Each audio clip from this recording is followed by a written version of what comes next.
இப்போ நீங்கள் பார்த்துட்டு இருக்கிறது இட நண்டை தான் பார்த்துட்டு இருக்கீங்க. எவ்வளோ பெருசாக இருக்குன்னு பாருங்கள். இப்போ ரேட்டு கூற போகிறாங்க. எவ்வளோ ரேட்டுக்கு போகுதுன்னு மட்டும் பாருங்கள். இட நண்டு சூப்பராக இருக்கும் பாருங்கள். 4 நண்டு கேளுங்கம்மா. 260 நல்ல நண்டு தோக்கா கிடையாது. 260 ரூபாய், 270 ரூபாய், 270 ரூபாய். ஆனந்தண்ணா 270 270 4 நண்டு 250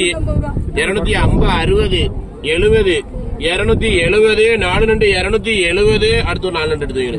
270 சின்ன நண்டு எடுத்துவீங்க. 270 அண்ணா ஆரசப்பண்ண கேள்வி உண்டா நண்டா 270 260 260 70 300 ரூபாய் கேள்வி இருக்கா. 300 ரூபாய் 300 3 நண்டு 300 அட்டே தாங்க மாட்டே தாங்கம்மா. 6 நண்டு எடுத்துக்கோங்கம்மா. ஐயா ஆனந்த் ஐயா இது 3 300 எழுதிட்டு வச்சு பெரியம்மா.